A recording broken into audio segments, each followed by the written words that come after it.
na ang kasalanan ay hindi ibinibintang sa kanya ng Panginoon at walang pandaraya sa kanyang puso. Noong hindi ko pa pinagtatapat ang aking mga kasalanan, buong araw ako'y nanlulumo at nanghihina ang aking katawan. Araw, gabi, hirap na hirap ako dahil sa tindi ng inyong pagdisiplina sa akin. Nawalan na ako ng lakas tulad ng natuyong tubig sa panahon ng tag-araw. Ngunit sa wakas, ipinagtapat ko ang aking mga kasalanan sa inyo. Hindi ko na ito tinatago pa. Sinabi ko nga sa sarili ko, ipagtatapat ko na ang aking mga kasalanan sa Panginoon at pinatawad niya ako. Kaya manalangin sana ang lahat ng matapat sa inyo. Paano yung hindi tapat? Pag manalangin. Manalangin na maging tapat. Kaya sabi niya, manalangin. Kaya manalangin sana ang lahat ng matapat sa inyo habang may panahon pa. Kung dumating man ang kapighatian na parang baha, hindi sila mapapahamak. Kayo ang aking kublihan. Iiniingatan niyo ako sa oras ng kaguluhan at pinalilibutan niyo ako ng mga awit ng kaligtasan. Sinabi ng Panginoon sa akin, ituturo ko sa iyo ang daan na dapat mong lakaran. Papayuhan kita habang binabantayan. Huwag kang tumulad sa kabayo o mola na walang pangunawa na kailangan pang rendahan upang mapasunod. Maraming hirap ang mararanasan ng taong masama. Ngunit, mamahalin ng Panginoon ang sa Kanya ay nagtitiwala. Hallelujah.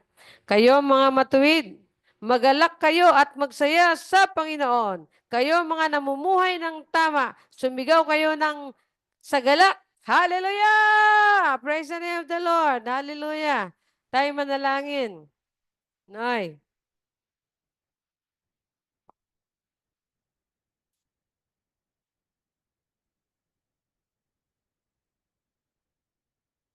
Purihin ng Diyos sa dating sarili, tayo manalangin. Amang banal, Diyos na makapangyarihan, salamat sa salita mo na amin natuklasan. Talagang magalak ang taong sumusunod sa Kanya. Ibigay ang Kanyang tuwa sa Panginoon. Kaya salamat sa oras na ito. Thank you, Lord. Maraming salamat na Ikaw po, Panginoon, ang karapat-dapat namin itaas. Walang iba maliban sa iyo. Kaya maraming salamat din sa umagang ito na sinasamahan niyo kami sa aming pagtitipon na Ikaw, Panginoon, aming sambahin at purihin ng kataas-taasan, Diyos. Marami din salamat, Panginoon, kung ilan lang kami dito. Pagpalain mo, basbasan yung banal na Espiritu, Panginoon, ang bawat isa dito, Panginoon. Lalo na sa Zoom, sama mo na, Panginoon, mga bawat pamilya, Panginoon, na masama sila sa iyong pagbabasbas, Panginoon, sa iyong banal na Espiritu. Kaya maraming salamat din, Panginoon, sa mga kapitbahay na marinig nila, Panginoon, ang salita mo. Matuwa sila, magpasalamat sila, o sambahin ka, Panginoon, kahit hindi sila dumarating dito, Panginoon, kung anumang dahilanan, kung nahiya ba sila o ano man, Panginoon, ikaw na po ang nakakalam sa kanilang puso. Ikaw na rin ang magbabago, Panginoon, kung ano dapat gawin mo sa kanila, Ama. Ano lang namin, Panginoon, inilalapit namin sila sa inyong harapan ngayon, Panginoon. Sa araw ng linggo ito, ang pinaka-espesyal mo ang ay yung araw na ito, Panginoon, sa mga anak mo, Panginoon, lalo na sa mga naaabot na yung salita, Panginoon. Kaya purihin ka. Maraming salamat. Pagpalain mo, Panginoon, ang mga bawat pamilya, lalo na sa mga kabataan ngayon, na bagong sibol, Panginoon, na ikaw, Panginoon, ang maggabay sa kanila, Panginoon. Tulungan mo sila, Panginoon, hindi sila maligaw ng mundong ito, Panginoon. Maraming din salamat, Ama, na ikaw, Panginoon, ang makita nila, Panginoon, maging sentro sa kanilang paglalaki, pag-aaral, Panginoon, may talim sa kanilang puso. Panginoon, ang salita mo, Panginoon. Tulungan mo rin kami na magabayan itong mga bata na sa lansangan, na sa harapan namin, Panginoon, minsan, gumagawa sila na hindi tama, Panginoon. Tulungan mo na ma-educate sila, Panginoon, na makilala ka, Panginoon. Kaya maraming salamat sa oras nito. Pangalawa, Panginoon, tatas namin ang aming bansang Pilipinas, Ama. Tulungan po, Panginoon. Nalalapit na malalan, Panginoon. Thank you, Lord. Wala kaming masabi kundi ikaw, Panginoon. Kung ano naman ay ilalagay namin, kung sino man ang pipiliin, Panginoon, pagpalain mo, Panginoon. Bigyan mo ng kalakasan, Panginoon, ang bawat isa, Panginoon. Kung sino man may tatayo, may upo, Panginoon, bigyan mo rin sila karunungan upang ikaw ang makilala. Una sa lahat, gumawa sila ng kaya-kaya sa iyo, Panginoong harapan. Purihin ka, pagpalain mo ang simbahan ito. O pangatlo, Panginoon, pagpalain mo ang mga kapatiran namin, kung saan na bagay, kung saan sila sa lugar, Panginoon, na kasama namin sa oras na ito. Nagpupuri sila sa inyo, Panginoon. Kaya dalangin din namin na pagpalain mo sila, Panginoon, lalo na sa mga nagmimissionary, Panginoon. Inaano namin, tinataas na sa inyo, Panginoon, na huwag mo sila pabayaan, Panginoon, kundi magtagumpay sa kanilang lakaran, sa kanilang hangarin, na may abot sa mga tao na wala pa ang iyong salita, Panginoon. Panginoon, maraming salamat na ang lahat ng ito, inalagay namin sa iyong harapan ang mga bagay na ito, kung ano mga problema nga hindi pa namin iabot sa inyo, Panginoon. Tulungan mo na lang sila, Panginoon, ng mga bagay nito na hindi pa namin nasabi. Pagpalain mo sila, Panginoon, lalo sa mga anak mo, Panginoon, tulungan mo rin na hindi sila aabot sa hantong na sinasabi mo na ang dami mapapahamak kasi ang dami ng buhangin sa dagat, Panginoon. Kaya maraming salamat sa iyo naman ipagkatiwala ang lahat na ito, Panginoon. Salamat sa oras nito. Pagpalain mo kami ngayon at magpakailaman. Sa pangalan ni Jesus, Amen. Hallelujah.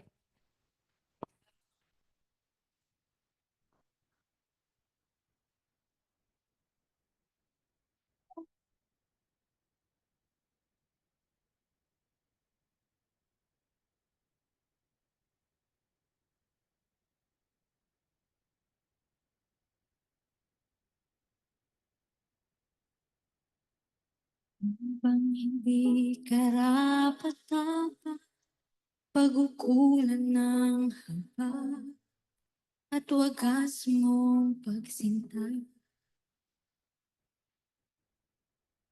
habang walang kakayanan, pasuklian ka ng mabuti sa lahat mong ginawa. Niyakap mo ko sa aking kahilingan. Ibig mo ako nang di kayang tumbasan. O Diyos ng katarungan at katuwiran na kahit minsa'y di nabahiran ng kabanalan, kalwalhatian. Salamat sa suntulang biyaya mo, O Diyos ng pag-ibig na mas malawak pa kaysa aking mga pagkakasala. Higit pa sa buhay ko, salamat sa supalang biyaya mo. Minsan pa ating awitin.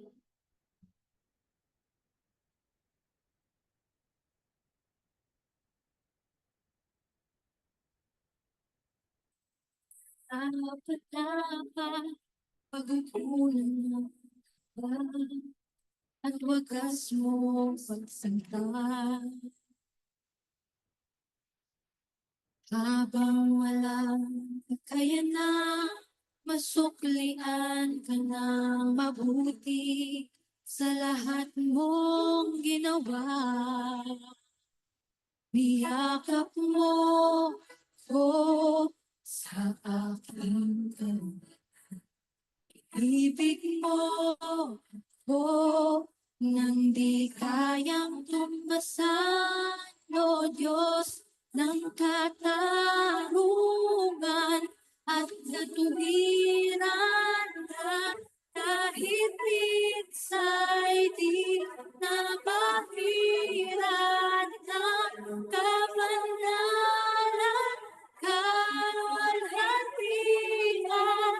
Salamat sa sukdulang biyaya mo, O Diyos ng pag-ibig na mas malawak pa kaysa aking mga pagkakasala. Higit pa sa buhay ko, salamat sa sukdulang biyaya mo.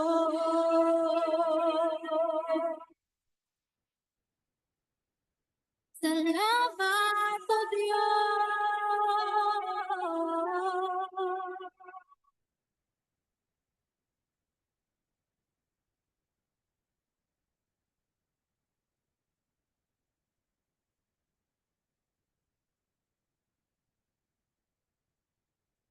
Akap mo ako sa aking karumihan.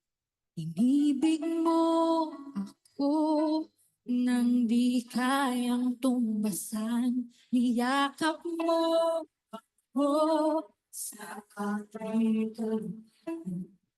Inibig mo ako nang di kayang tumbasan. Niyakap mo ako sa aking karumihan.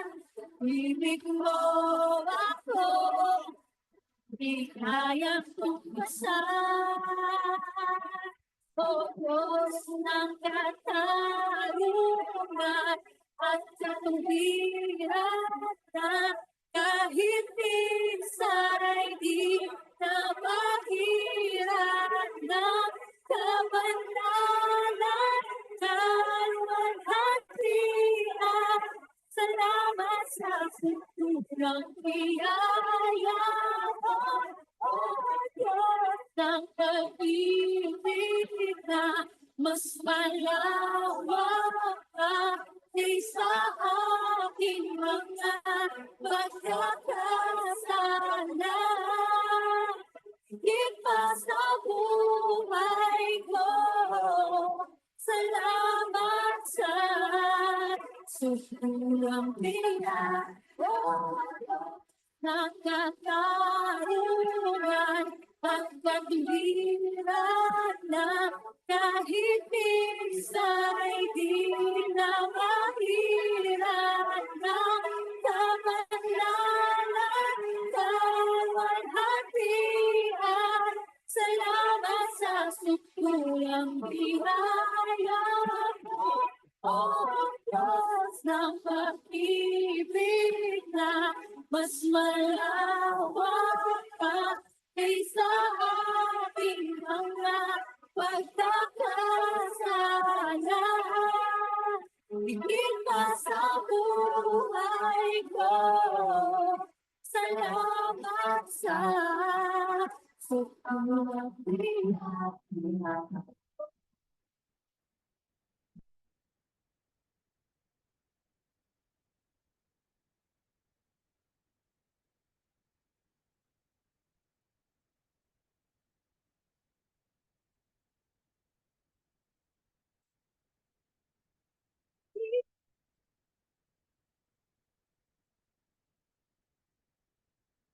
Pupurihin ka sa aking itataas ng aking tinig. Itatanghal sa buhay ko'y pag-ibig ka, O Diyos.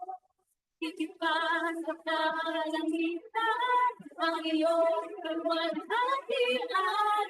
Kadakilan mo'y di makapantayan. Pupurihin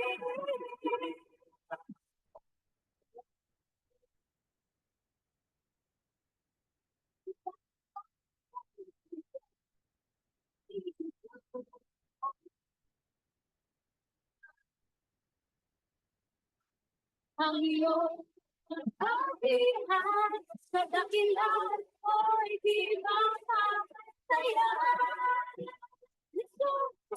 Jesus sa'yo, kapurihan.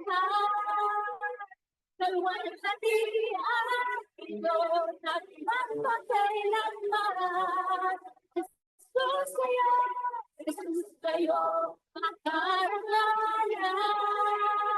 Kapangyarihan ngayon at magpakailanman.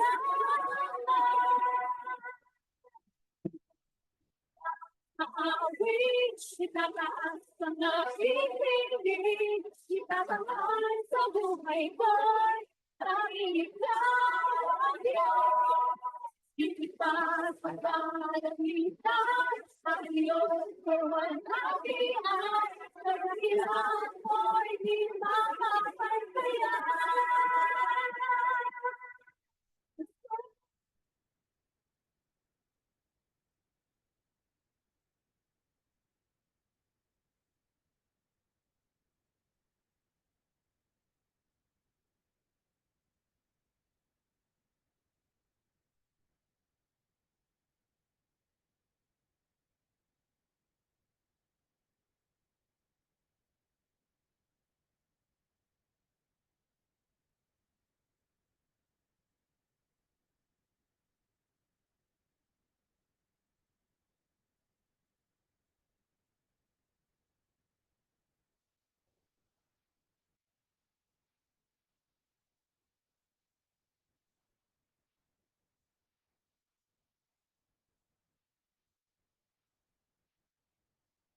Amen. Amen. Praise the Lord. Hallelujah. Na-stop share na po? Hindi ko alam kung na-stop share. Hallelujah. Tunay na ang Diyos ay dakila. Amen ba? Meron po ba siyang ginawa sa atin ngayong linggo na to? Nakadakilaan? Glory, glory to God. Hallelujah. Siguro naman na-stop share ko na, no? Tama po ba? Ang ating po bang screen ay ako? Ako po ba ang nakikita nyo sa inyong screen? Amen. So, gusto ko lang i-share sa inyo yung goodness ni Lord, no, yung faithfulness ni Lord sa akin sa pag-attend ko ng convention. Nung pong una ay ako po nagmamalaki ako nung una na ako yung unang-una nakapag-book sa isang apartment o in-house, no. Pero nung medyo mga ilang araw na lumipas, parang nararamdaman ko na merong something wrong with it, no. Kasi iba yung bumabalik na email sa akin. Eh ako naman, parang stubbornness ko, hinayaan ko lang. Pero sabi sa akin, kontakin ko nga daw yung property, kontakin nyo, no. So, hindi ko ginawa yun, no. All the while ay kampante ako. Kasi inisip ko good lahat yung pagka sa booking.com or kaya nasa trip.com na lagi akong customer diyan ay good yan. No? Sa pagdating ko doon, hinahanap ko yung bahay, nawawala ata yung bahay na paupahan na yon. At mabot kami ng 1.5 hour. Gutom na ako. Hindi ako nag-almusal dahil nga pagdating doon, eksakto yung oras ko na 6 o'clock. Kasi ang session ay 9. So, from 6 o'clock, nag-register ako. Pagkatapos ko mag-register, sabi ko sa manong, hintayin lang niya ako kasi iikot kami within the vicinity. Hanapin namin yung ah, pink house, little pink palace kung tawagin. So, natapos po yung 8:30 na po ay ikot kami ng ikot. Wala kami nakita doon. Hanggang sa isang Ah, yung police, hindi rin na kami maituro, pati yung barangay doon. So, anyway, pagka sabi ko, ako na lang nga, tinignan ko yung direction. So, nandun naman yung direction. So, sundin lang natin to, Manong, yung street. So, sinunod namin. Ang bahay ay papunta sa dead end na street. So, pagdating doon, dito na. So, nag-isip ko magtanong ulit. So, may lalabas na mama doon, no? Ay ko, sir, baka pwedeng malaman kung alam niyo po yung pink house o pink palace or something. Sabi niya, meron doon. Doon, yung pink house nandoon. Ha? Gulat kami, no? So, meron pala. So, doon kayo dumaan sa may bakod. Meron sila tawag na bakod. Kasi meron doon bakod. Tapos lalabas ka ng bakod, area yon na parang squatter area. Pero ang squatter area doon ay malawak, hindi siya yung congested. Madaming puno, hiwa-hiwalay ang bahay, bakod-bakod sila, may mga bakuran sila na mga kahoy or twigs. So nakita namin yung bahay. So yung sabi ko, ito na nga yung bahay. Actually, pagdating namin doon sa may bakod, sabi ko, Toy, may pink house ba diyan? Meron po, turo ko sa inyo, sabi niya. So meron po. All of a sudden, may pink house po. Pero ang pagdating po namin doon, hindi alam na may-ari na may uupa doon. Kaya gulo yung bahay, under renovation. Pero kinausap ko kasi yung may-ari nasa trabaho siya. Doon din na siya tatrabaho sa vicinity. Kung tawagan ay CWC. Hindi ko alam kung ano yung center na yun. Pero ang may-ari nun ay Villafuerte. So sabi ko, ma'am, nakabook sana ako dito sa house niyo eh. Pero di pala ready. Akala ko kayo ang kausap. Ganun. O sige po, kung gusto niyo. Sabi, pwede po bang dito na rin ako tumuloy? So, pinalinis lang niya. So, iwan ko yung anong gamit ko. Tapos pagdating doon ng gabi, 7 o'clock pasado dahil 7 natatapos yung aming session. Malinis naman na at maayos na. May aircon naman kasi, may kuryente at nilagyan na rin nilang kama. So, hindi ko pa rin siya nakausap. Nakita ko lang yung goodness ni Lord doon. Kasi yung mama na ano sa akin, nagsama sa akin, no, trike siya na e-bike, ay hindi niya ako sinukuan. Hindi niya sinabi, wala na yun, ma'am. Hindi siya nagpakita ng inip o ano. Basta very willing siya. Ma'am, titignan natin doon. Doon, titignan natin. Doon, titignan natin.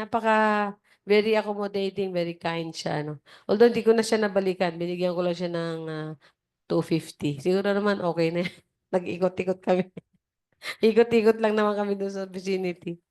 Balik, ikot, balik. Ano, halos hindi nga rin niya ako tinulungan na magkarga ng aking mga bagahe. Ah, dahil siguro medyo may edad na rin, tsaka napagod na rin siya siguro kakaikot. Pero God is good, no?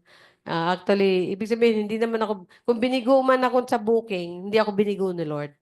Kaya doon naman ako nag-stay. Kaya magtataka sila sa akin, sabi, saan ka nag-stay, Pastora? Diyan lang, oh. Nilalakad mo lang, oh. Diyan lang, nilakad ko lang. Ako lang ata nakapag-stay doon, nilalakad. Sila lahat po, from convention center o yung sports center, lalabas sila, magta-tricycle sila, lalakad sila, papaganoon, papuntang highway. Tapos from highway, sasakay sila, papaganoon, o kaya papaganoon. Sila lang malayo kasi mga ano, tuluyan. It is a very new place na kakagawa lang ng isang mayaman na tao sa Bicol, yung Villafuerte. Natawag doon ng kanyang sports center, Fuerte. Hindi niya, hindi niya Anyway, God is good. Kaya tuwa lang ako. Salamat ako sa Panginoon. Yun nga lang, nadoble yung bayad ko kasi iba yung nabayaran ko sa booking at iba rin yung may-ari. It turned out pala na pinaupa niya pala yung tao na yun. Kaso, nung medyo naging magulo na daw, ay tinapos na niya yung pagre-rent nun. Pero yung nagre-rent na yun, pinaparenta niya sa booking. Pero sabi niya daw sa kanya, ay dinilit na niya yung kanyang account sa booking. It turned out na hindi talaga dinilit kasi nakabook nga ako eh, no? At meron mga confirmation. Kaya sabi ko, papadala ko na lang sa kanya yung mga confirmation. Kung talagang magdi-deny pa rin siya na hindi niya natanggap yung payment kasi pinadala naman sa kanya ng booking kung magkano man yung sharing nila or ano, ay okay na yun. Mahalaga, iningatan naman ako ng Panginoon. Unang-una nga, nung gabing uwi ko, siyempre kinakabahan ako kasi ang dilim, tapos puro puno. Pero sabi ko naman sa mga bata doon, na taga roon na nakatira, sabi ko, okay lang ba dito? Hindi naman delikado. Hindi po. Okay naman lang dito. No? So at least may dala akong flashlight kasi along the way doon ay napakadilim na at napakadami ng puno at may mga aso pa. Pero buti mabait sa akin yung aso doon. Kaya yung yung aking allotment na almusal na hindi ko pinakain ko sa mga aso doon. Kaya pagdating ko doon, yung buntot nila gumaganyan na. Oo, may bantay ako, di ba? Hallelujah, praise the Lord. God is good, napakabuti ng Panginoon. Tapos mahirap din kasi yung biyahe, 10 hours, more than 10 hours kasi ginagawa yung mga kalsada. Napakapagod. Kaya nandiyan nang tumagilid ako sa kabila, tumagilid daw, tumihaya ako, itaas ko yung paa ko. Mahalaga nakarating ako at napakaganda ng aming convention. It is the most organized convention. Hindi nagkakagulo yung mga tao. Alam, may direction, may bawat oras meron. At ang pinakamaganda ay lahat ay electronic na, gadget lang, walang papel, walang lahat. Nagboto kami through gadget or laptop sa mga hindi matatanda na hindi makagamit ng wala silang smartphone. Merong laptop na doon sila pipila at saka tablet. Doon sila boboto. Napaka-organized na, napakaganda and modern electronics na through Kaya praise the Lord, no? Ang mahalaga doon yung ating organisasyon ay nagiging makita natin na nag-i-improve siya, nade-develop siya at ang modernize pero at the same time na maintain yung standards, spiritual standards o biblical standards, no. Um, ang isa pa ang gusto ko i-share sa inyo doon, nandun yung 19 missionaries na sinusuportahan ng OMG. Praise the Lord. Hallelujah. At tuwan-tuwa sila. Nagpapasalamat sila sa partners ng OMG. Gusto kong ipaalala sa inyo na ang ating commitment sa OMG monthly ay pwede po kayo magbigay ng 20 every week or 100 every month na para makakasama tayo sa pag-support. Biro mo tayo lang po ang merong international na supported na isang organisasyon na talagang na ina-acknowledge yung mga missionary. Yung isa si Joan, yung biro mo, Afghanistan. Yung isa sa Cambodia. 20 years na, mahigit na yata siya 20 years sa Cambodia. May Bible school, meron ng church, may Kaya lang yung mga missionary na babae, yung mga dalaga, di ba? Parang kakaawa din. Pero kita mo, iba yung joy nila eh. Yung si Joan, mahirap kasi sa Afghanistan, yung first niya, nakulong siya. Tapos halos na nagkaroon siya ng mental illness doon kasi ang kapiling lang niya doon yung radio na nagko-connect sa kanya. Kasi meron din tayong mga organized at organization na tumutulong sa mga missionary. Kasi kung hindi po natin to gagawin, hindi rin natin magagawa yung Great Commission ni Jesus. Hindi lang, kaya sabi ko nga sa inyo, itong church natin na ganito, involved tayo sa mas malaking movement. No? We do not go by ourselves. Hindi po tayo nag-iisa. Tayo po ay kasama sa napakalaking movement na Assemblies of God, the Philippine General Council of the Assemblies of God. At yung pong mga nakapunta doon, although hindi nakapunta lahat, no? Kasi gusto ko nga sabihin sa inyo, i-report sa inyo, 21 district po tayo. Tayo po ay nasa Southern Tagalog District nakabilang. At Section 3, Area 5. Sa district pa lang po natin, meron po tayong ordained ministers na hindi siya ordained lahat, yung mga licensate, na 700 mga licensate. 700. So kung meron po tayong 100 lang sa 21 district, 100 lang ng mga pastors. Ilan po 'yon? 2,100. Di po ba?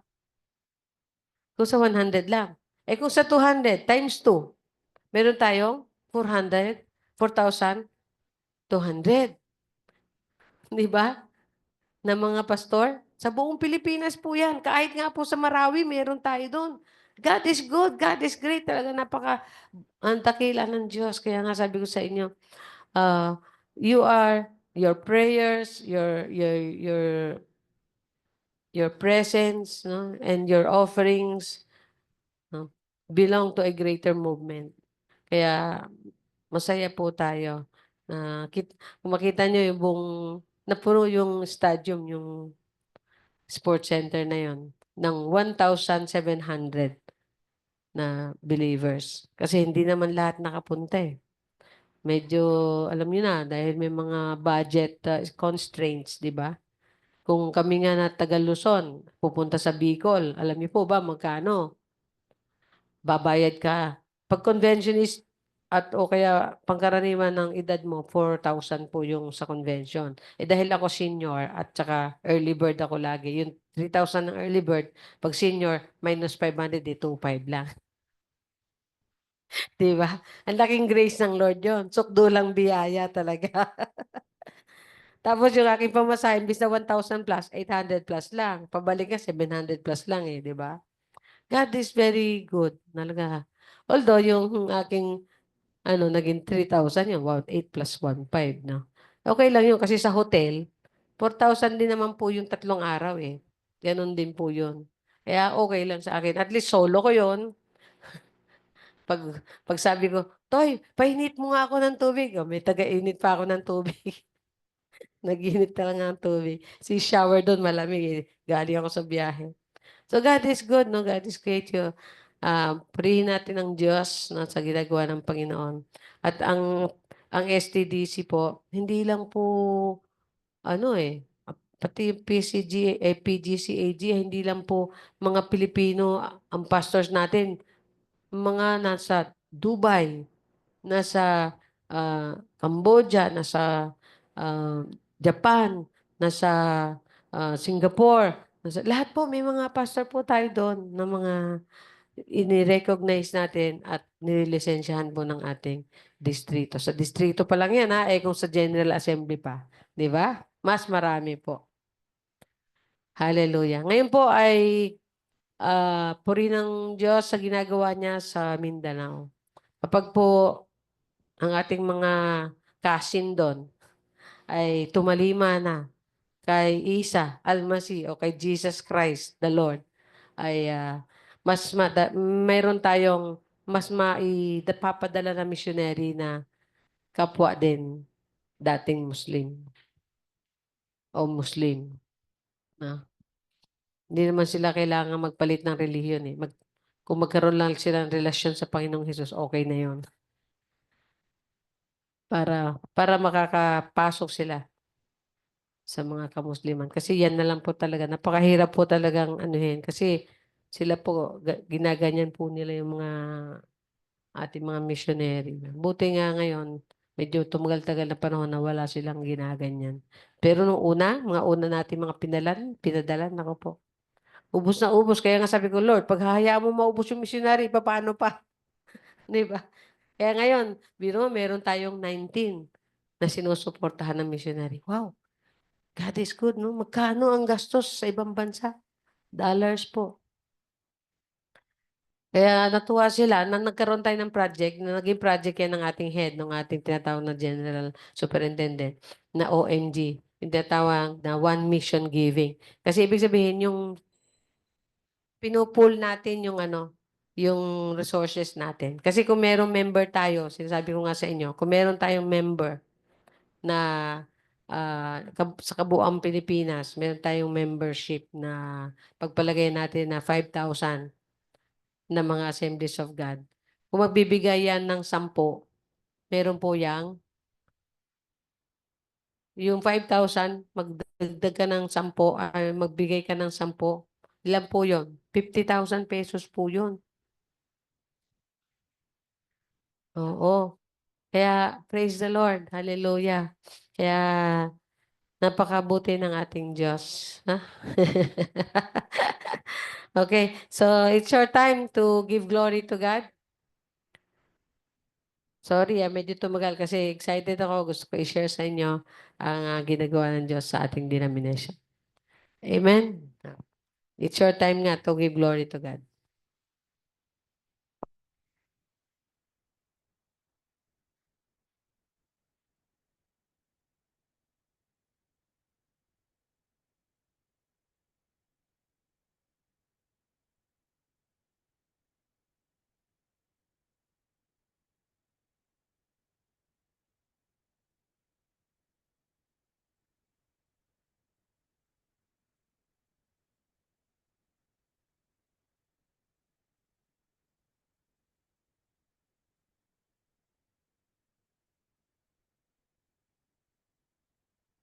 Purihin ng Diyos, magandang umaga. Magpasalamat muna ako dahil noon pumunta ako dun sa Luzon noong nakaraan araw na invite din ako ng Bible study doon sa Luzon. Niyayahan din ako ng mga pinsan ko doon na mag-Bible study tayo. Kaya nagpasalamat ako. Sabi ko, Pastor, anong ano kayo? Tinanong niya ako kung anong ano natin. Sabi ko, EG po, Assembly of God. Ay kami Alliance, ba yun? Alliance. So, doon nakakilala kami sa pastor nung nagba-Bible study. Sumali ako doon sa Bible study nila. Pero nagulat ako, mga bata kasama. Sabi ko, sana ganito rin doon sa amin. Mga bata kasama, mga maliit. Kasi laki yung ganyan. Sabi, tinatanong ko, naintindihan ba yung sinasabi ng pastor ko po? May ano rin kami, may group kami sa mga kasama namin bata. O Sunday school. Sabi ng pinsan ko, punta ka dito palagi, dali mo yung anak mo. Sabi, mayroon kami nga doon po. Sabi, sino pastor nyo? Sabi ko, Elizabeth Tan. Ay, mayaman pala yun. Kay Tan pa pala. Ay, ano. Pero sino, sa Assembly of God kayo doon? Opo, sa AG.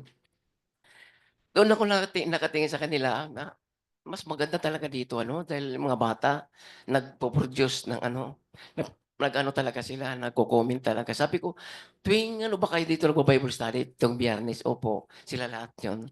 Sabi ng pinsan ko, na dito ako nag-jukit, kuya, nakasimba na dito yon si Marta. Kaya ginaya niya. Sabi maggawa kami kaya doon. Kaya dinala ko na sila dito. Dalawang kapatid ko at saka yung pinsan ko. Sabi ko, nagulat nga ako eh. Sabi, mayroon na ka na pala dito. Sa bahay nila ng Bible study. Sabi ko, gawin mo to, yung mga kapatid mo. Dahil mo dyan. I-invite mo. Dahil tatawagan ko yung pinsan mo, malapit doon sa Tandansora, malapit sa Yope, ipapatin ko dyan sa inyo.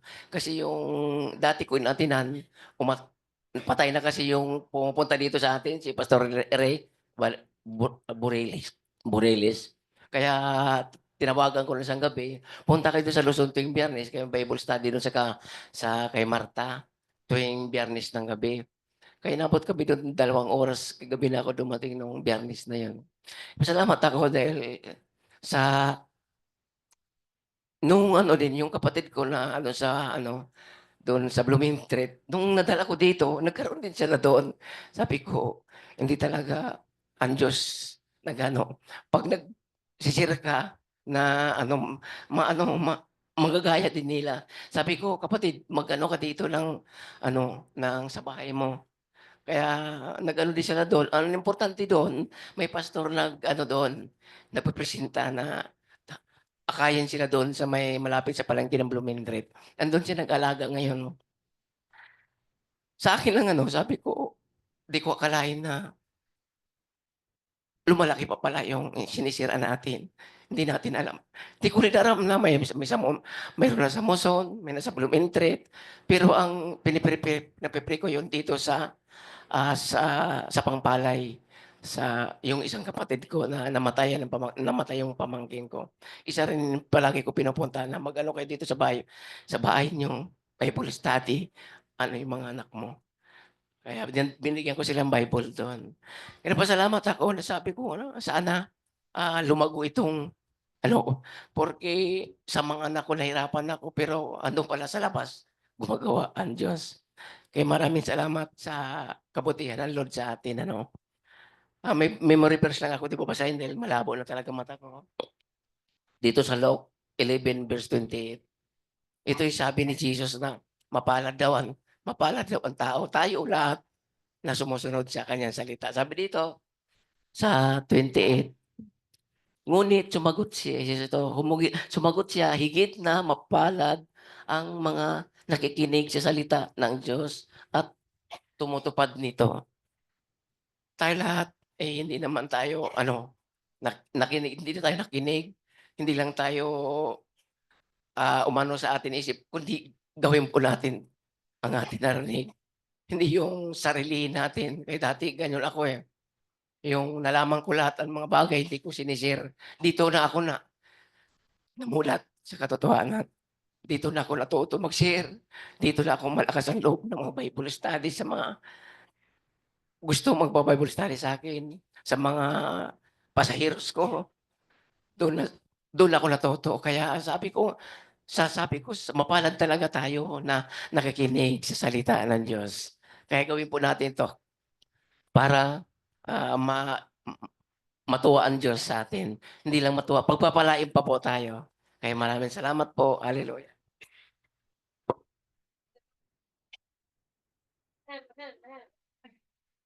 Praise the Lord. Hallelujah. Meron pa ba?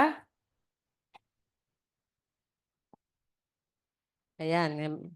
At least na-encourage si Nonoy sa kanyang mga sinisharean ay may resulta. Sabi nga witnessing is simply sharing Jesus Christ in the power of the Holy Spirit and leaving the results to God. Definition from Pastor Reverend Bill Bright, yung head ng Bill Bright nga ba? Head ng Campus Crusade for Christ. Okay? So, ang pag-aaralan po natin ngayon ay Marcos, no? Natapos na overview natin, although hindi naman natin tinapos yung buong Mateo dahil ang talagang tema natin ay yung Jesus through the Bible. So medyo focus lang natin kay Jesus, sino si Jesus doon at saka yung ministry at kung ano yung ine-emphasize ng libro na yon, in a way parang summary, book summary. So sinabi natin na ang New Testament ay sinimulan sa kwento ni Jesus ng 4 na ebanghelyo. Although 4 na ebanghelyo to, similar to in a way, pero nagsa-supplement. Ibig sabihin, yung iba meron dito, yung iba meron diyan. Pagka yung iba pareho na naikwento niya, no? Dahil iba-ibang tao ang nagkwento nito, ganun talaga ay hindi siya eksaktong-eksaktong parehong-pareho. So, ang ebanghelyo ay binubuo ng 4 na libro o aklat, no? Sinulat ni Mateo, kaya ang tawag doon ebanghelyo ayon kay San Mateo. Sinulat ni Marcos o Mark, Luke o ni Lucas. At yung ibang-iba sa tatlo, kasi yung tatlo daw ay ang sinasabing synoptic gospel, kung tawagin ay similar o halos parehong-pareho. At ang medyo iba at medyo mas maraming hindi magkakapareho doon sa tatlo ay yung Book of John, Ebanghelyo ni ayon kay San Juan. Si San Juan na isa sa mga disipulo rin ni Jesus. Kung tawagin ay John the Beloved. Yung Juan na sumulat din ng unang sulat, ikalawa at ikatlong sulat ni San Juan, doon sa 1 John 1, 1 John, 1 John 1, 2 John, at saka 3 John. At ang sumulat ng Revelation. Yan yung Juan na yon. Yan yung Juan na kung tawagin ay mahal ni Jesus o the Beloved. Kasi siya yung madalas nakasandal kay Jesus. Malambing siya. No? Siya si San Juan. Hindi siya yung San Juan Bautista, kundi siya yung San Juan nakasama sa 12 disciples o apostles. Tindihan niyo na? Siguro for the end time ko na sa binabanggit yan. Although hindi natin lagi natatandaan. No? Ngayon, yung Marcos, yung Mark, ay hindi siya disciple ni Jesus. Ang pangalan talaga niya ng buo ay John Mark. Kaya lang, pinangalan na Mark. Sa Hebrew, ang pangalan niya ay Marcus. Marcus. Pero ang buo niyang pangalan, parang apelido niya yung Marcus o Mark. Ang buo niyang pangalan ay John Mark. Ito si John Mark ay naborn again yan sa ministry, siguro daw, ni Pedro. At sa pagmi-ministry ni Pedro, ay naborn again siya. Tapos sinama siya ni Pablo, no, sa Jerusalem. At siya din ang unang kasama ni Pablo sa unang misyonero sa mission journey ni Pablo, bukod kay Barnabas. So si Barnabas at si Marcos o si Mark o si John Mark ay magpinsan. Yan. Tapos si John Mark, Siya din yung unang kasama ni Pablo tsaka ni Barnabas sa unang missionary journey. Kaya lang, yung missionary journey, hindi niya tinapos. Siguro dahil sa kabataan niya, medyo nahirapan. So, somewhere sa kanilang missionary journey, ay hindi niya tinapos iyon. Kaya yung second missionary journey ni Pablo at ni Barnabas, gusto ni Barnabas na sama pa din si Mark. Kaya lang ayaw na ni Pedro kasi baka nga mang-iwan na naman sa ere, sabi niya. Kaya wag muna natin siya isama. Kaso gusto siya isama ni Barnabas. Ang nangyari, naghiwalay si Paul at saka si Barnabas. Si Barnabas, sinama niya yung pinsan niya si John Mark at si Paul, sinama niya si Silas. Naghiwalay sila ng missionary journey. Pero wag tayong mag-alala kasi si Paul ay na-reconcile naman, si John Mark, na-reconcile naman kay Paul to the point na ah, kasama pa nga niya ito nung makulong siya sa Rome. Kaya napamahal si John Mark kay Paul. Dahil, kaya nga sabi niya, nung bandang huli ng buhay niya, gusto ko makita o mapadala niyo dito si John Mark. No? Kasi, ibig sabihin sa pagkakakulong ni Paul, dahil nung una, parang mahilig mang iwan, di ba? Kasi siyempre, minsan kabataan, di ba? Pero bandang huli, na-develop naman siya. Kaya nga, kahit hanggang sa pagkakakulong ni Pablo sa Rome, nasamahan siya ni John Mark. Kaya itong Book of Mark ay sinulat ni John Mark o ni Mark para sa mga Romans. Siguro nakita niya na wala nag-share sa mga Roma. Taga-Roma, no? Kasi nga naisama siya sa Rome. Kaya itong Mark na to ay sinulat ni John Mark para sa mga taga-Roma. Teka lang ha. Sunny Boy, ano mo nga itong ating, i-share mo nga yung Bible Aid. Doon, ano ko na rin siya dyan. I-share mo yung Bible Aid. Kung kayo po ay kasama sa GC, pwede nyo yung i-download. Actually, nung nandun kami sa, ano, convention, lahat po ng lecture, pagkatapos mag-lecture, pino-forward nila sa Google Drive, pwede mo na i-download. Kaya downloadable lahat. Pati yung lecture ni Pastor ng GS, andun, haba-haba ng lecture niya tungkol sa Assemblies of God. Isi-share ko yun minsan sa inyo para magkaroon kayo lalo ng idea kung kailan nagsimula ang Assemblies of God sa Philippines. 1940 po. Oo. Ang Pentecostal Revival. Oo. At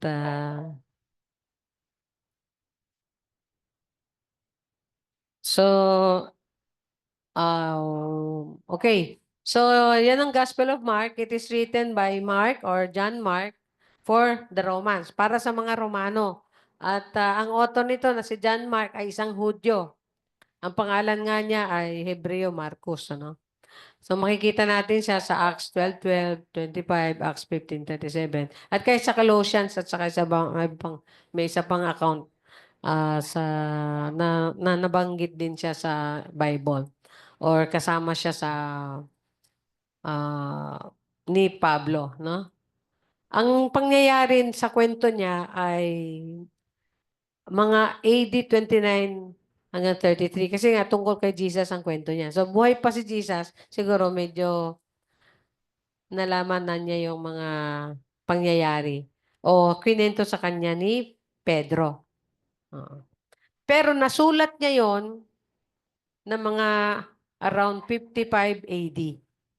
So, ibig sabihin, mga 20 taon ng merong Kristyanismo. Meron ng Church of Christ. O meron na kasi bumaba na yung Holy Spirit niyan eh. Meron na tayo mga churches diyan. At sabi, siya daw talaga ang unang nakapagsulat ng Ebanghelyo. At napakaliit lang ng sulat niya. 16 chapters lang. At hindi siya nagsimula sa birth and life of Jesus. Nagsimula siya sa ministry ni Jesus. Very parang shortcut. Parang in-emphasize niya to si Jesus, siya yung nagpagaling, nangaral ng mga aral ng Diyos, ganyan, lahat 'yan, no? So, tingnan natin at ang kanyang pinaka-key verse, ano yung key verse niya? Yung susi na verse ng kanyang buong kabuuan ng libro ay Mark 10:45. So, tignan natin ang Mark 10:45. So, sabi dito, no? Ah,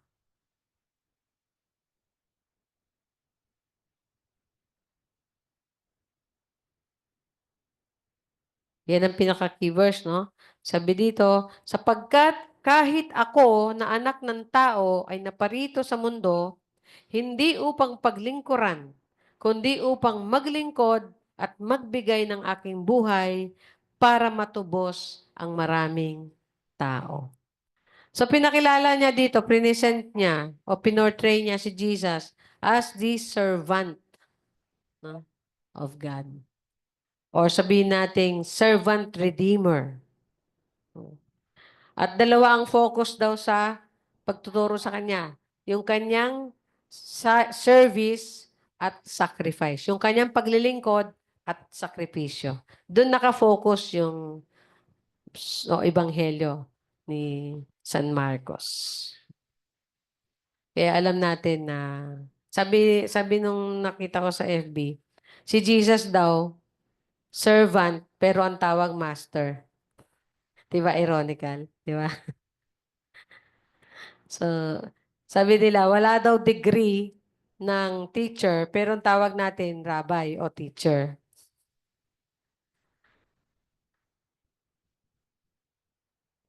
Siya si Jesus, no? At ang kanyang, yung buong libro ay pinipresent si Jesus, ay hindi, si Marcos yan eh. Marcos presented Jesus as the suffering servant. Yan. Kaya service and sacrifice. Suffering servant. Yung nagsakripisyo na alipin o lingkod. So siguro, kung si Jesus ganon, hindi rin naman mahirap para sa atin yon, no? Na maglingkod sa Kanya at magsakripisyo. Hindi para kahit kanino, kundi para sa Kanya na nagsakripisyo din at naglingkod. Kaya nagpakita siya ng servanthood, no? Hinugasan niya yung paa ng mga disciples niya. Yun daw ang pinakamababang ginagawa ng isang alipin. Yung huhugasan mo yung paa ng amo. Pero siya, hindi niya amo yung mga disipulo niya. Hinugasan niya lahat ng paa. At ayaw pa nga ni Pedro kasi nahihiya siya. Lord, wag mo gagawin sa akin yan. Sabi niya, pag hindi ko ginawa to sa'yo, wala kang sa akin. Bahagi sa akin. Ay, ganun ba, Lord? Sige, kahit paliguan mo na ako. Si Pedro kasi extreme eh, no? Pag sinabi niya, Lord, ikamamatay ko, over my dead body, pagtatanggol kita pag merong sa'yo. No? Pero nung nandyan na yung huhuli, tumakbo. Tapos 3 beses dininay si Jesus. Diba? Kasi si Pedro, siya yung extreme, palabugso siya. Pero bugso siya ng niya eh, ng damdamin. Yan, ganun. Yung extreme siya, nakakatuwa din. No? Pero actually, siya naman yung naging susi o naging pintuan o naging founder ng Christianity sa Hudyo, sa mga Israel, sa mga Hudyo at saka sa mga Hentil. Siya yung nagbukas ng gawain. Kaya kung matatandaan nyo, kung nagbasa kayo ng gawa, makikita mo, nagbukas siya ng gawain sa bahay ni Cornelius. Di ba? Yung Cornelius na yun, hindi yun Hudyo. Pero sabi, madalangin daw yun, madasalin. At mabait. At lahat ng mga servant niya, inaano niya yan, ginugroup niya yan, tapos nagpe-pray sila. Saan ka niyan? Dahil sa pagpe-pray niya, nakarating ang prayer niya kahit hindi siya Hudyo, ibig sabihin, hindi siya kasama sa chosen people of God. Nakarating yung prayer niya sa Lord. Kaya nung nagsisimula na sa ministry si Pedro, nanaginip yan si Pedro. At ang panaginip pa niya sa magitan ng extraordinary na panaginip na bumaba yung malaking sheet na ganyan, tapos ang daming hayop na hindi pwedeng kainin ng Israelita o ng Hudyo. Sabi niya, Pedro, oh, kumatay ka na diyan, kumain ka. Lord, madumi yan, di ako kumakain yan. 3 beses na pangitain yun. Yung pala, ang gusto niya sabihin, pagka meron lumapit sa iyo na hindi Hudyo, pangaralan mo ng Ebanghelyo. Kasi ang turing nila sa mga ibang tao ay madumi. Isang Hudyo, hindi pwedeng makihalubilo sa hindi Hudyo. Para sa kanila, tabu yun, madumi yun, masama yung kasalanan yun. Kaya nung tinuturuan siya ng Diyos sa ganong extraordinary na pagtuturo. Kasi medyo naive yung utak din ni Pedro. Alam mo na, hindi naman masyadong malaki, mataas ang aral, mangingisda lang at kung ano. Kaya kailangan yung dealings ni Lord sa kanya, hindi kagad natapos ito hanggang sa namatay at bumalik na siya sa langit. Pero nakikipag-deal sa kanya si Lord through extraordinary way. Kaya sabi niya, pwede kang mangaral sa mga hindi Hudyo. Sa magitan ng pangitain na yon, na pwede na siyang kumain ng mga pagkain na pinagbabawal sa kanila o ceremonially unclean sa mga Hudyo. Lord, hindi pwede. Sabi niya, pwede. Ah. Pero nung may kumatok sabi niya, meron po bang pangalan dito, Pedro? Sabi niya, oo, bakit? Kasi pinapunta ko ng amo ko, sabi daw sa kanya ng Diyos, puntahan ko daw kayo at isama ko kayo sa amin. Ha? Kung hindi nagpakita ng pangitain ng Diyos, hindi sasama yung si Pedro. Mahirap din, di ba? Bakit napunta tayo doon? Anyway, kasi nga, yung tema ng Marcos ay service and sacrifice. Minsan sabihin natin, Lord, pwede bang service na lang? Magsiserve lang ko. Ba't magsisacrifice pa? Sabi, hindi naman necessarily mag-sacrifice ka ng buhay mo eh. Pero kailangan talaga in serving the Lord, may pagkakataon talaga na nakakapag-sacrifice tayo. Di ba? Kung kaya mo lang. Kung di mo kaya, wala tayong magawa doon. Teka lang, adjust ko lang.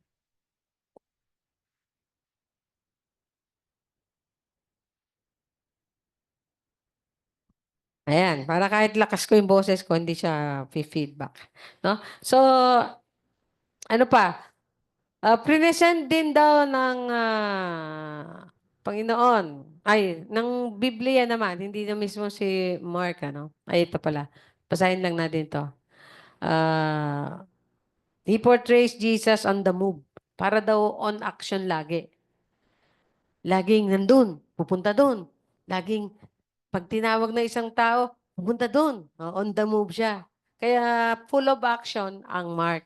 At meron sa salita dyan na lagi mong nababasa yung salitang immediately. No? Nasabi doon, and immediately, he went to the, ganyan. Immediately, he go to that country, yung ganon.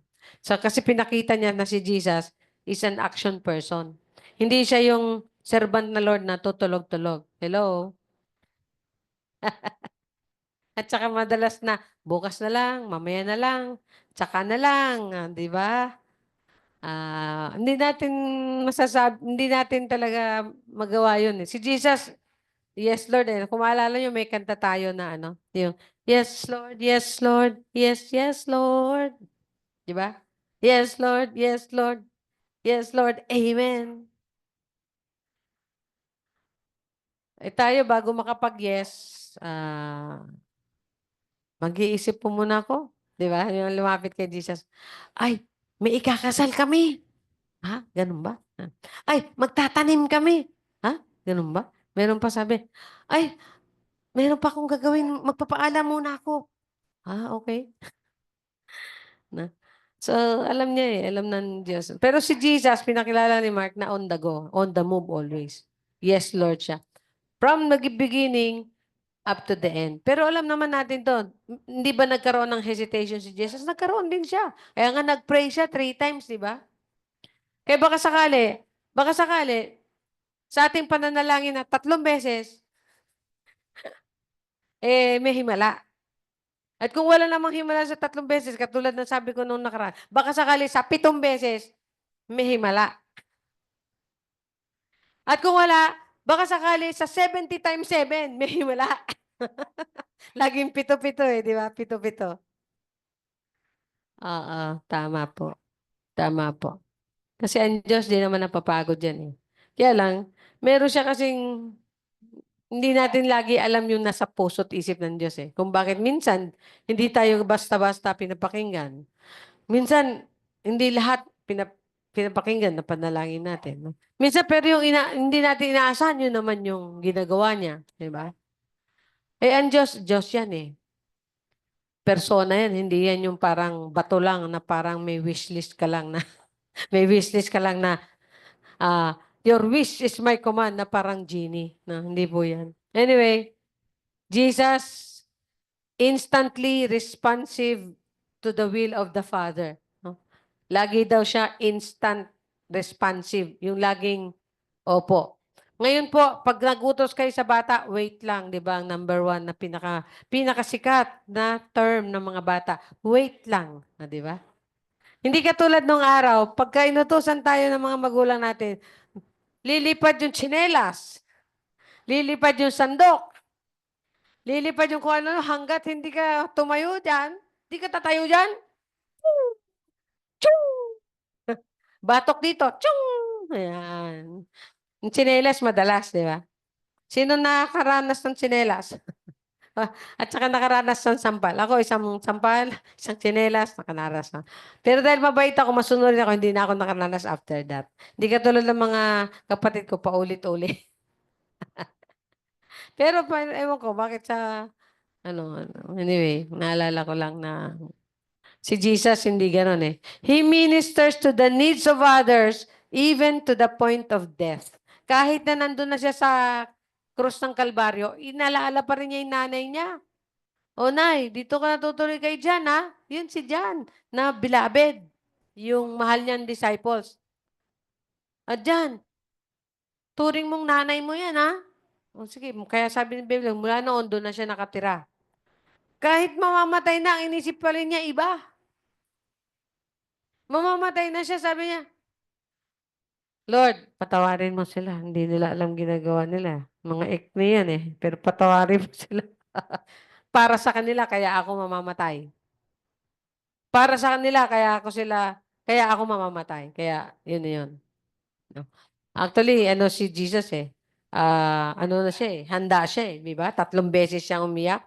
Lord, baka pwede naman. Hindi na ako dumaan sa ganyan. 3 beses. Pero 3 beses, parang pinalakas na siya ng Diyos. Yes, Lord. Kaya ko na. Sige. Not my will, but your will be done. Yan. Ganyan si Jesus, di ba? Ayun na, masusunod.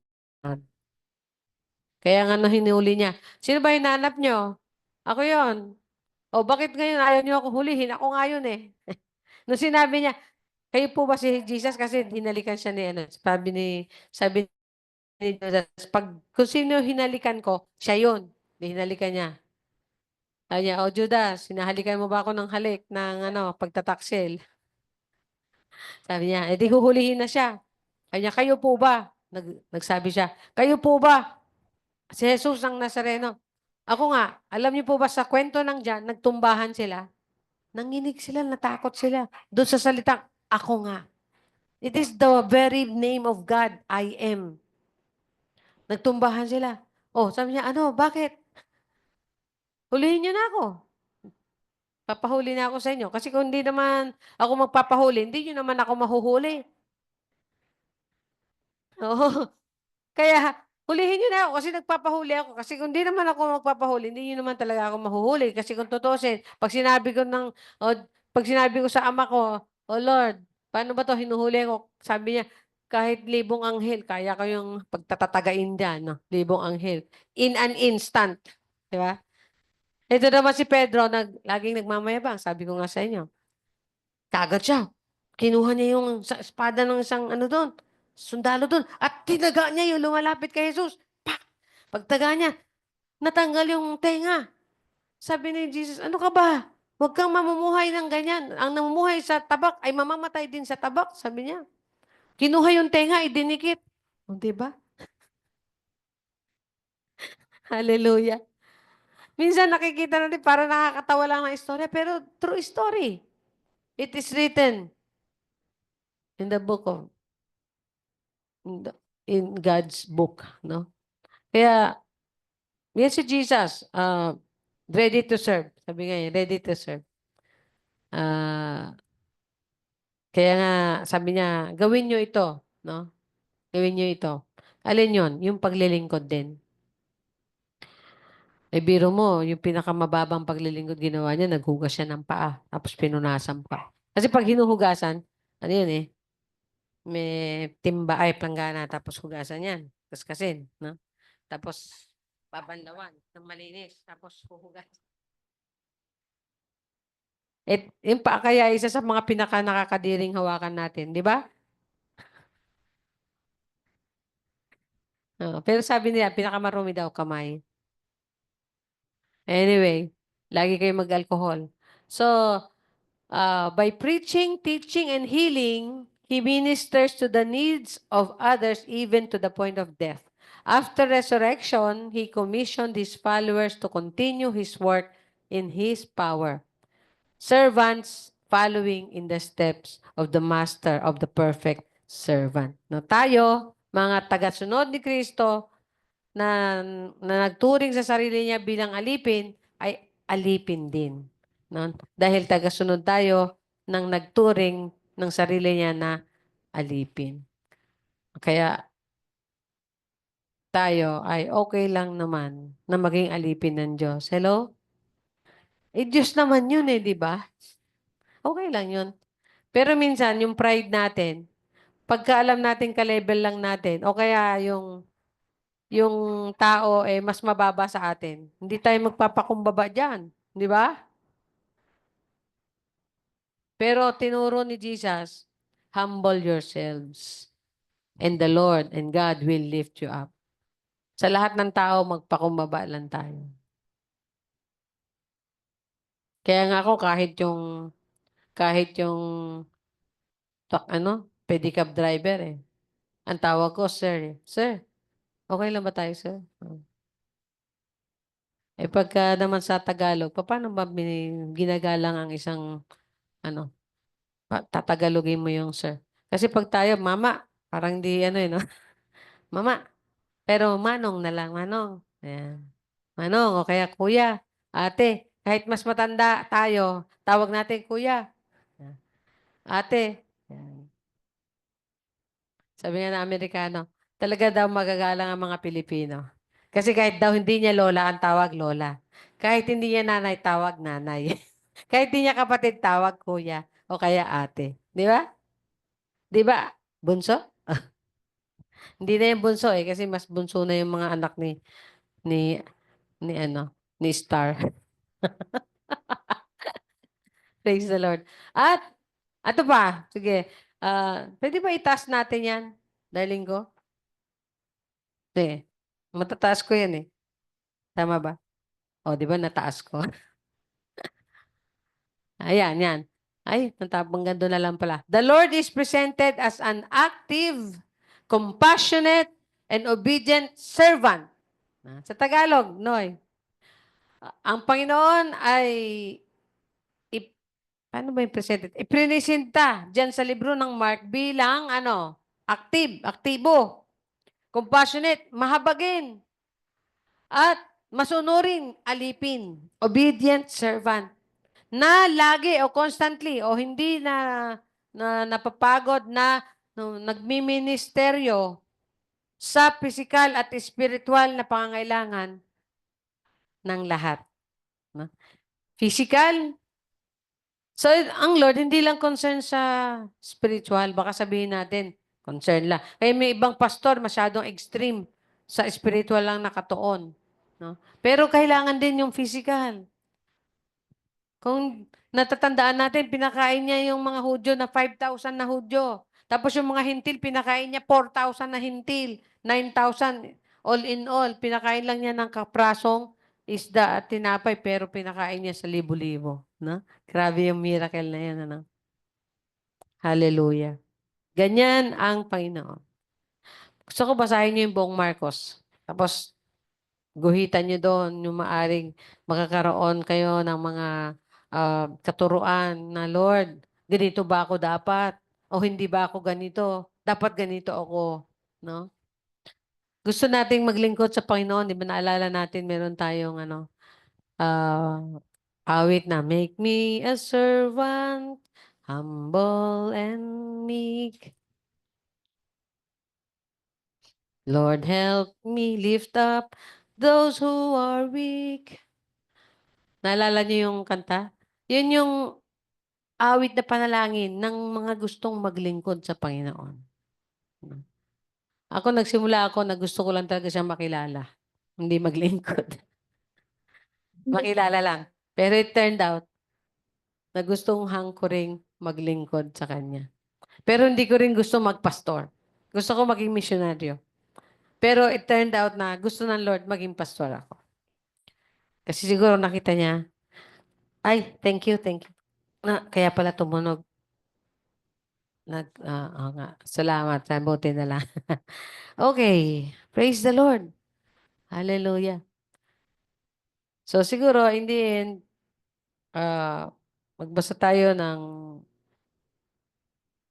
tignan natin yung simula ng Marcos 1. At gusto ko ay, ano nyo na to. No? Ituloy nyo. Kasi 16 chapters lang yan eh. Kung babasahin nyo yan ng 2 minutes, ilang minutes lang yung 16 chapters? 16 plus 16, 32 minutes lang yon. Kung mabagal ka magbasa, 1 oras na. O tapos mo na yung Book of Mark. Pag natapos mo yung Book of Mark, basahin mo ulit ng dahan-dahan. Ganyan magbasa. Para naman medyo ngangata-ngatain mo na. Ay, sinabi pala niya yun? Ay, ganda yun ah. Tapos lagyan mo ng marka, yung Bible. Alam mo yung itong ganitong pwedeng lagyan ng color. Pwede siyang lagyan ng color. I-highlight. Yan. Tapos, so, magagamit mo pa rin. Tapos, meron kang notes. Dito, kuha kang notes. Lagay mo, Mark 1, verse 1. Ito ay tungkol sa mabuting balita, magandang balita, tungkol kay Heso Kristo. Yan. Kaya pwede nyo mag-witness eh. Kapatid, gusto mo marinig ang magandang balita tungkol kay Heso Kristo? Magandang opening yan. Eh ano naman yun? Alam mo ba na mahal ka ng Diyos? At dahil sa mahal ka ng Diyos, yung Heso Kristo na yung tanging kaisa-isang anak ng Diyos ay ibinigay niya para sa'yo, para itubusin ka sa iyong makasalanan. Sasabihin niya, bakit makasalanan ba ako? Eh, kung hindi, okay lang. Pero kung oo, ito ang sagot. Si Jesus ang nagbayad ng kasalanan mo. Pag sinabi, makasalanan ba ako? Ewan ko po. Kayo po ba? Kung hindi po, okay lang po. Mahal pa rin kayo ng Diyos. Kasama pa rin kayo sa katubusan. pag sinabi niya, oo nga eh, kailangan ang makasalanan ko. Praise the Lord. Ang sagot, si Jesus nga po. Nagbayad siya ng kasalanan mo sa krus ng Kalbaryo. Pag meron po kayong utang at lalapitan kayo na isang tao, kapatid, magkano utang mo lahat? So, pagpalagay natin, ako po, hindi ko na mabila ang utang ko. Meron siguro akong utang na mahigit kulang-kulang na 400,000. Mahigit kulang-kulang na 400,000. Chicken. Ha? She gives daw. Yung aking sasakyan, ano pa yan eh? Mula sa June, hanggang sa June hanggang May, next year ay tapos na.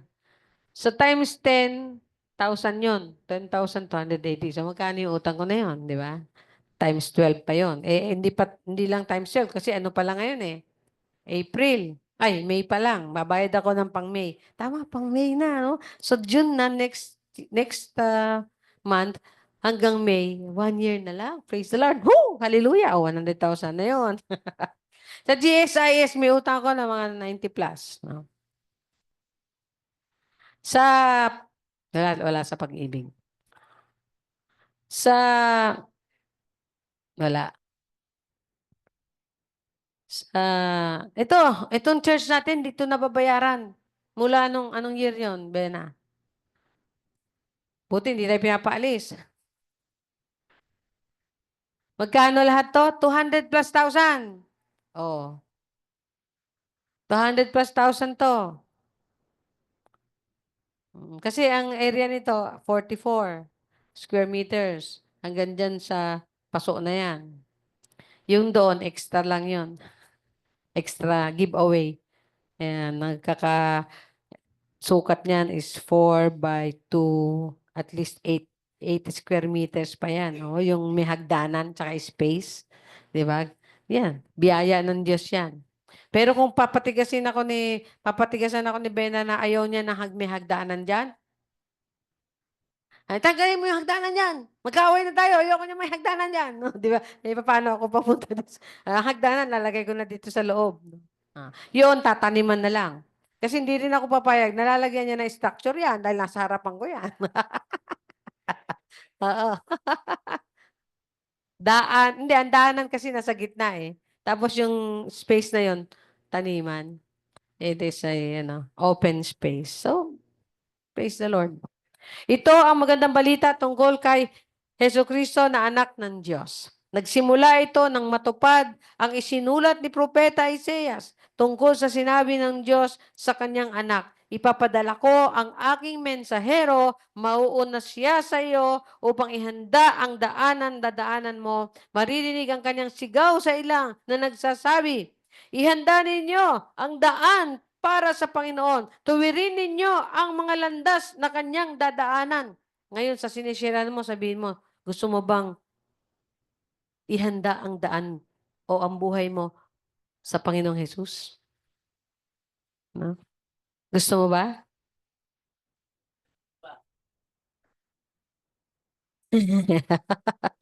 Gusto mo ba ihanda mo ngayon? Ang pagdating, sabi niya, ang pagdating ng Panginoon. Gusto mo ba? Diba? So ano sabi? Sinabi ni... At natupad ito nung dumating si Juan sa tagapagbautismo roon sa ilang. Napakaraming tao ang pumunta sa kanya galing sa Jerusalem at sa buong lalawigan ng Judea. Nangaral si Juan sa mga tao, magsisi kayo at taligdan ng inyong mga kasalanan. Pag tinanong mo, gusto mo bang ihanda yung buhay mo sa pagdating ni Jesus? Anong gagawin ko? Magsisi sa iyong kasalanan. At ibigay mo ang buhay mo, ang puso mo sa Kanya. Tanggapin mo siya bilang iyong Panginoon at tagapagligtas. Hallelujah. Yan po ang Ebanghelyo ni San Marcos. Ang bilis, nagsimula sa Ebanghelyo, di ba? Sa sharing. Praise the name of the Lord. Hallelujah. Napakaganda. Basahin niyo po ang buong Ebanghelyo ng Marcos para madami kayong ma-discover. Kung hindi niyo pa nabasa yung Matthew, basahin niyo Matthew, Marcos. Matthew, Mark, Luke, John. Yan po yung 4 Gospels. Ang tawagin po dyan ay 4 Gospel. According to Matthew, Mark, Luke, John. Ebanghelyo ayon kay San Mateo, Marcos, Lucas at Juan. At susunod dyan ay kwento na ng mga apostol, yung Acts. Susunod dyan. Yan na yung nagsimula na silang mangaral dahil sila ay binabaan na ng kapangyarihan ng banal na Espiritu ng Diyos. Excited tayo, di ba? That was almost 2020. 25. 2,000 minus 30. Almost 2,000 years ago nangyari. Nagsimula ang Ebanghelyo at Kristyanismo at Church of Christ nagsimula. Hindi nagsimula 100 years ago na sinimulan ni Manalo. Hindi po. Sinimulan ni Kristo 2,000 years ago. Hindi rin po si Pedro nagsimula. Si Kristo. Di ba sabi niya kay Pedro, sa batong ito, hindi sa'yo, sa akin. Sa batong ito, itatayo ko ang aking iglesia. Hindi si Pedro nagsabi noon. Si Jesus, si Kristo. Hindi rin si Manalo. At hindi rin si Kibuloy. O kaya si Wilde Almeida.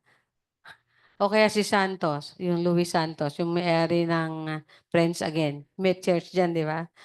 Ang talagang apostol na dyan, si Louis Santos. Oo. Ang apostol naman ng mga Fourth Watch na Maranatha, ayun, namatay na, si Periol. Si Apostol Periol. Oh, ngayon. Ngayon, na-demote na po yung appointed son of God na si Kibuloy, na-demote na, magsisenador na lang. O, di ba? Oo. Nagsawa na maging son of God. Ha?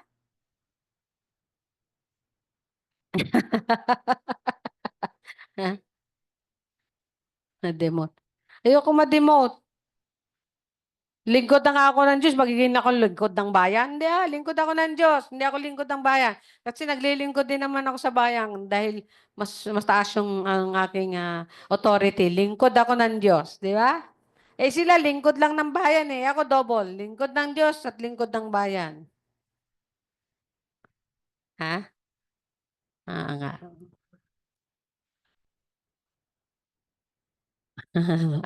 Okay. Parang si kapatid na Eddie, di ba? Eddie Villanueva na sinabi, hindi El Shaddai, si ano yon, ang El Shaddai, si, pangalan nun? Brother, ha? Ano? Sino ano? Nalimutan nyo na yung nagtitinda ng ano, ng Psalm 91 na panyo. Sino? Oh, sa El Shaddai.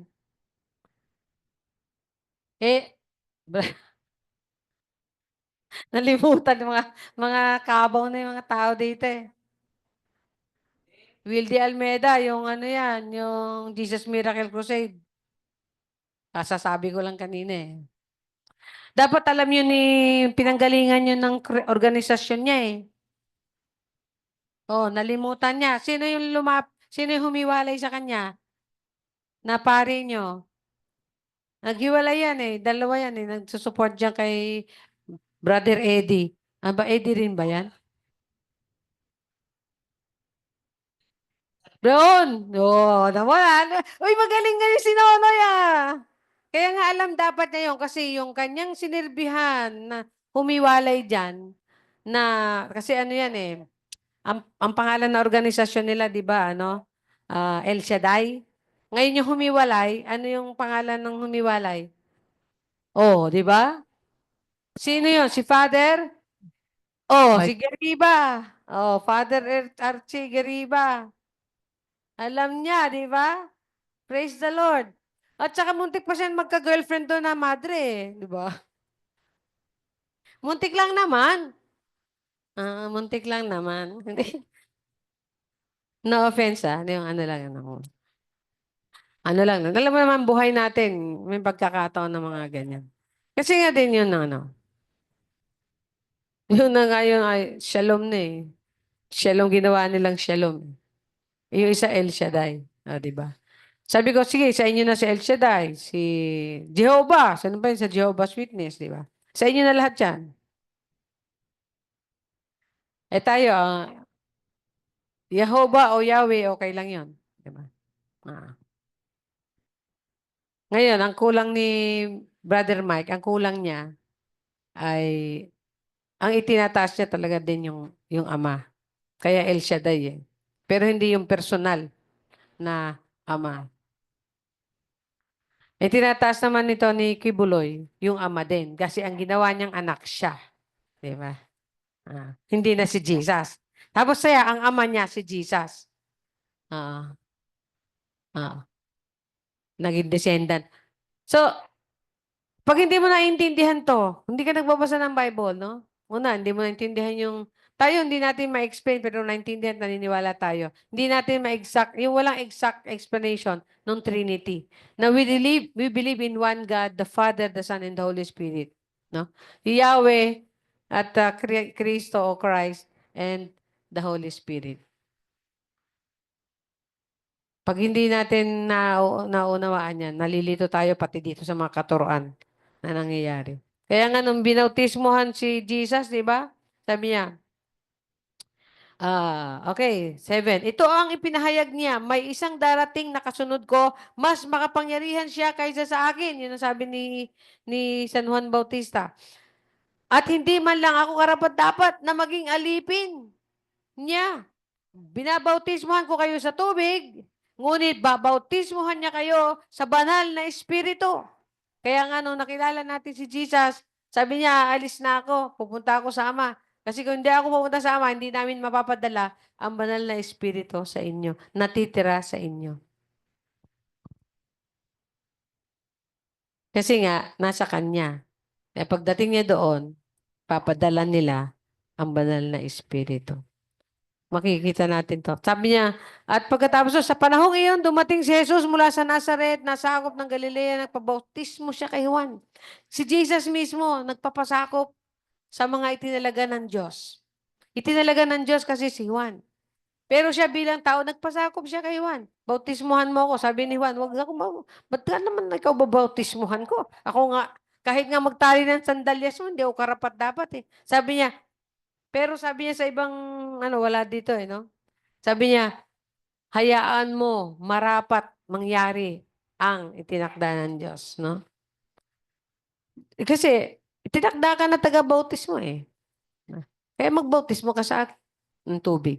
Nung pagbautismo sa kanya ng tubig, ano nangyari? Pagkaahon ni Jesus sa tubig, nakita niyang bumukas ang langit at bumaba sa kanya ang banal na espiritu tulad ng isang kalapati at may boses na narinig mula sa langit. Bumaba ba ang Ama dahil bumaba si Jesus? Hindi. Di ba sabi niya, nung binautismo ang Jesus, bumaba ang banal na espiritu at nung may boses, nag-open yung langit eh, at may boses na narinig mula sa langit na nagsabi, ikaw, sabi niya kay Jesus, o ito, ang minamahal kong anak na lubos kong kinalulugdan. Meron Trinity, di ba, kapatid? Kasi kung si Jesus daw yung Ama, sabi nga ni Kakleo, sabi niya, ito, ako. Oo, di ba? This is my beloved me, sabi niya. Hindi, this is my beloved son. Ibig sabihin, magkahiwalay yun. Pero magkaisa sila sa naturalesa nila bilang pagka-Diyos. Pare-pareho sila ng iniisip at layunin. Pare-pareho silang may tungkulin at mayroong gawain sa creation, sa salvation, at sa kingdom. Sa creation, sabi nga, create ng God the Father ang lahat sa magitan ni Jesus. Okay na mo? Tapos binantayan yun ng banal na espiritu. Iniikutan yun ng Holy Spirit. Meron silang tungkulin sa creation. Tatlo sila. The Father is in me and I am in the Father. Sabi niya, ang Ama ay nasa akin at ako ay nasa Ama. At sumasa amin ang banal na espiritu. Tatlo kasi sila. Sabi niya, ba't tatlo Diyos nyo? Bay malay ko, tanungin mo sa kanya kung bakit tatlo siya. Iisa lang siyang Diyos, pero tatlo sila sa iisang pagka-Diyos. Tatlo sila sa iisang pagka-Diyos. Oo. Kung ba't nagkaganon, di natin alam. Kasi yun naman ang pagpapakilala niya sa atin, di ba? Sabi ng Diyos, ito ang aking anak, na bukod kong natangi kong kinalulugdan, tapos bumaba mo na yung banal na espiritu. 'Di ba? Maliwanag naman 'yun eh. Kaya nga sabi niya, magbautismo kayo sa pangalan ng Ama, ng Anak, at ng Banal na Espiritu. Hindi niya sinabi, bautismohan mo sila, yung mga tagasunod, mga naging follower, believer of God and Jesus Christ. Hindi niya sinabing, in the names, o sa pangalan ng mga Ama, hindi, ibig sabihin, in the names of the Father, the Son, the Holy Spirit. Hindi, sa pangalan, in the name, walang S. In the name of the Father, the Son, and the Holy Spirit. Triangulo talaga sila. Kaya nga, complete pag tatlo. Ah, 3 in 1.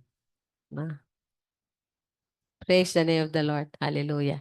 So, basahin natin yung Marcos. Nawa, makita natin kung paano tayo pinaglingkuran ng ating Panginoong Jesus. Panginoon, sabi niya, pero naglilingkod. Di ba? Panginoon, pero Diyos, pero nagpakababa at nagkatawang tao.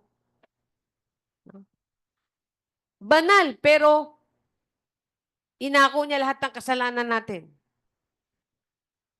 Kaya nga, sino ba naman ang tatangging umibig sa Kanya, sa Diyos at sa Kanyang anak? Sinong tatanggi sa kabila ng lahat ng ginawa niya sa atin? Una sa lahat, siya yung naglikha sa atin. Wala na nga tayong karapatan kung tutusin against our Creator. Pero dahil sa ating freedom, dahil sa ating rebellion, kaya kung mawala tayo dahil sa pagrebelde ni Eva at Adan. Pero tinumbos niya tayo, inangkin niya ulit tayo, ibinalik niya tayo sa dating tayo, sa presensya ng Diyos, sa kalagayan ng Panginoon Jesus. Hallelujah. God is good. Amen. Praise the Lord. Tayo tumayo para sa ating ah, prayer at itutuloy na po natin sa ating communion at tinanyayahan ko po ang ating mga ka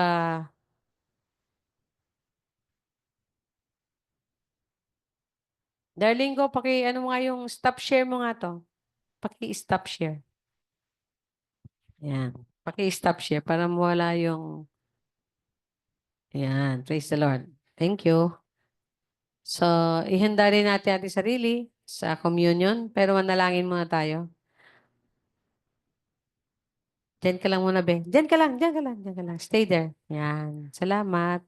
Hallelujah. Ama, tinitignan namin ngayon si Jesus na aming Panginoon tagapagligtas bilang naglingkod. Hindi lang sa inyo, pati na rin sa amin. Salamat po. At hindi lang siya naglingkod, nagsakripisyo pa siya ng kanyang buhay, ng kanyang katawan na banal, na maging tanging alay ito at maging katubusan sa lahat ng aming mga kasalanan o katubusan namin mula sa aming mga kasalanan. Salamat po. Thank you, Father. Nawa, Panginoon, ang bawat isa ay lalo pang ma-enjoy magbasa ng Bible. Higit sa lahat ngayon ang aming pinag-aaralan ng mga ebanghelyo. Mas lalo nila ma-enjoy yung goodness ninyo na pinakita nyo at yung power ninyo na pinakita nyo sa magitan ng service and sacrifice ni Jesus. Hallelujah. We give you glory. We praise you in Jesus' name. Amen. Tayo po ngayon ay mag-distribute ng tinapay at huwag muna tayong kakain at iinom. Ang lahat po ay inaanyayahan, misala pati sa Zoom, na kayo po ay maghanda ng tinapay at ng inumin. Praise the name of the Lord.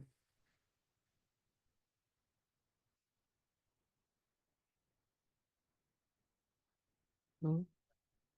Hmm? Sige.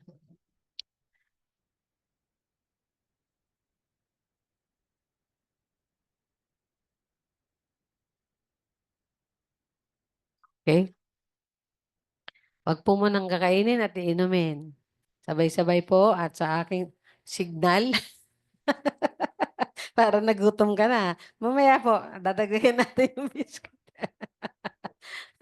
Huwag mo nang kakainin at inumin. So, sabi nga ni Jesus, no, kung di ako nagkamali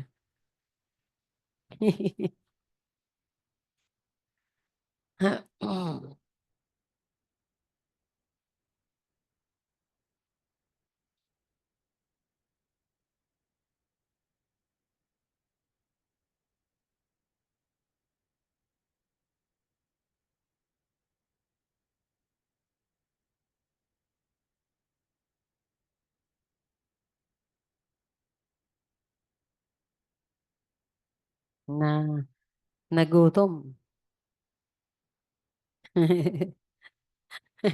Excited.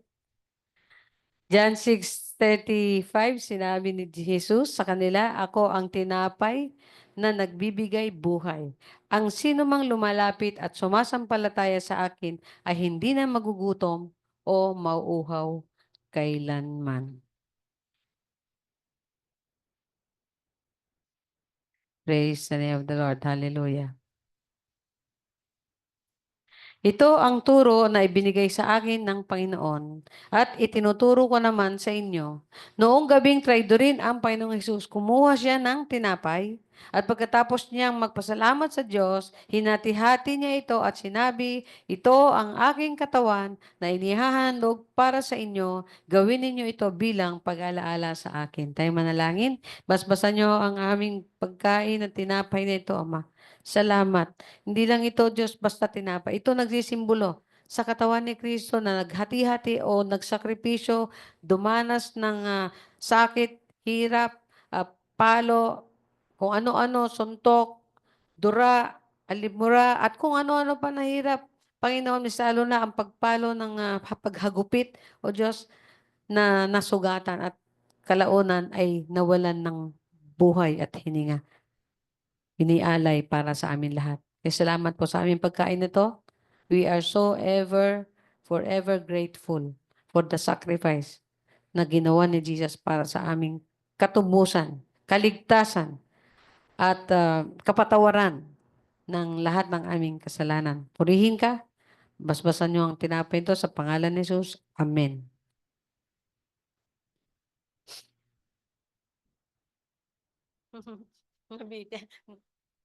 Nagtaka naman siya kayo. Nguya, nguya.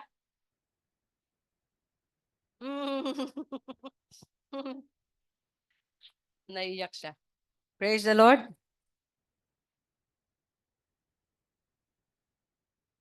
Pagkatapos nilang kumain, ganun din ang ginawa niya sa inumin. Inuhan niya ito at sinabi, ang inuming ito ang bagong kasunduan na pinagtibay ng aking dugo. Tuwing iinumin ninyo ito, gawin ninyo bilang pag-alaala sa akin. Tayo manalangin. Hallelujah. Thank you, Lord. Hindi niyo lang kami pinatawad. Hinugasan niyo pa kami sa magitan ng inyong banal na dugo na sinisimbolo ng inumin na ito. Sa aming pag-inom, kami po talaga ay nagpupulit, nagpapasalamat. Kami pinatawad at nilinis niyo na mula sa aming mga karumihan, kalikuan at kasalanan at pagsalangsang sa mga utos at kalooban ng Diyos. At dahil diyan, bagamat hindi pa kami perpekto, Panginoon, ay lagi niyo kaming hinuhugasan at patuloy na nililinis hanggang sa inyong pagbabalik, Panginoong Jesus. Thank you, Father. Bless us with this drink, O God. It will remind us that we are in a new covenant with you, Father, through the blood of Jesus. In Jesus' name we pray. Amen. Ating inumin. Purihin ang Diyos. Hallelujah. Maganda po tayo para sa ating pagbibigay at magpagkaloob.